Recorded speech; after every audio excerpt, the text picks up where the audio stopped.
Una de las más escalofriantes leyendas urbanas, la chica de la curva, un fantasma atormentado que busca venganza en la curva en la que fue atropellada. Pasaban 15 minutos de las 9 de la noche cuando Cobos decidió irse. Llevaba varias horas delante de la pantalla del ordenador, sin apenas pestañear y pensó que ya era hora de marchar a casa. Fuera, en la calle, ya había anochecido hacía un buen rato. El viento soplaba con una fuerza inusitada, como antesala de una tormenta que estaba a punto de llegar. Antes de cerrar la oficina con su llave, tecleó en la pequeña consola la clave para activar la alarma electrónica. Esperó unos segundos tras cerrar la puerta hasta que escuchó un pitido agudo que indicaba que la alarma quedaba en servicio, y con un gesto instintivo se echó la gabardina por encima de los hombros. El frío arreciaba y empezaba a lloviznar. Con paso rápido alcanzó su vehículo, un viejo Renault verde oscuro que pese a los años, se encontraba en bastante buen estado. Abrió la puerta y con rapidez se introdujo en su interior. Introdujo la llave en el contacto y en breves segundos una tenue luz dio vida al cuadro de mandos. Giró la rueda de la calefacción al tope, y se dispuso a iniciar la marcha hacia su hogar. La tormenta se fue volviendo cada vez más virulenta a medida que se alejaba de la oficina. Aún le quedaban unos 50 kilómetros hasta llegar a su casa, situada en las afueras de una pequeña ciudad dormitorio. Decidió encender la radio para hacer el trayecto más apacible. Sin embargo, la grave voz del locutor de ese programa de misterio que tanto le perturbaba, inundó el oscuro interior del vehículo. Giró a la derecha para incorporarse a la carretera comarcal por la que tendría que transitar varios kilómetros. No le gustaba nada regresar a casa por este camino, máxime cuando hacía una noche tan desapacible como esta, ya que el firme no se encontraba en buen estado y apenas había iluminación. De hecho, se había producido en ella varios accidentes en los últimos años, alguno de ellos mortal. Esto también había dado lugar a habladurías de la gente, que afirmaba que en una curva se aparecía una mujer joven vestida de blanco y con aspecto desaliñado. Cobos no era una persona que diera mucho crédito a este tipo de historias. Sin embargo, tenía que reconocer que había algo en esa carretera que le provocaba una sensación extraña, de intranquilidad. Ya había dejado atrás las luces de la pequeña ciudad, y la oscuridad lo inundaba todo. Solo el resplandor de los faros delanteros era capaz de romper con la negrura de esa noche sin luna. De pronto, una sensación muy extraña se apoderó de él.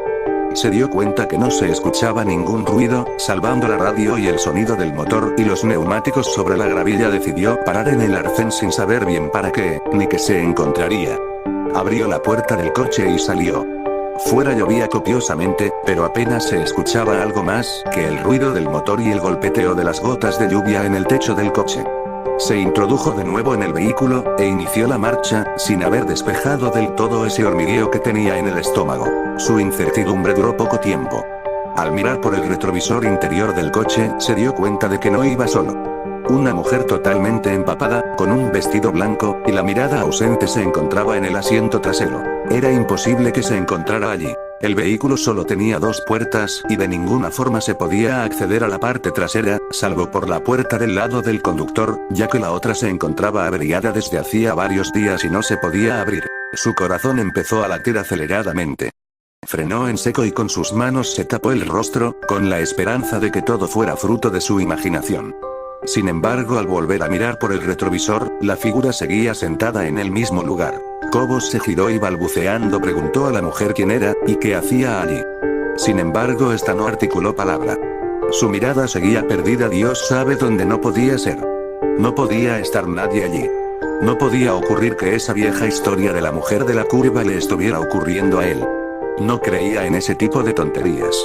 Decidió salir del coche y echar un vistazo desde fuera. Tenía que ser fruto de su imaginación. Asió la palanca de la puerta con la mano dispuesto a abandonar el coche, y de repente sintió una fuerte presión en el cuello. Notó como dos manos frías como el acero le presionaban impidiendo el paso de aire a los pulmones.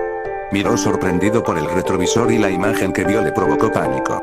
La mujer ya no tenía esa mirada fría y distante, sino todo lo contrario. Los ojos parecían que se iban a salir de las órbitas, y reflejaban un odio que nunca había visto en ninguna otra mirada. Intentó zafarse de las manos de la mujer, pero le resultó imposible. Poco a poco, a medida que el oxígeno apenas llegaba a sus pulmones, fue perdiendo la consciencia, seguro de que iba a morir, pero sin entender aún por qué. Hasta que la mujer aproximó sus labios y dijo con una voz carente de expresión: nos veremos en el infierno, donde estoy desde aquella noche que me atropellaste en la curva que acabamos de pasar. ¿Recuerdas? Fueron las últimas palabras que escuchó. Después reinó la oscuridad más absoluta. Bueno amigos, eso ha sido todo por el día de hoy. Suscríbete si así lo deseas, nos vemos en el próximo video.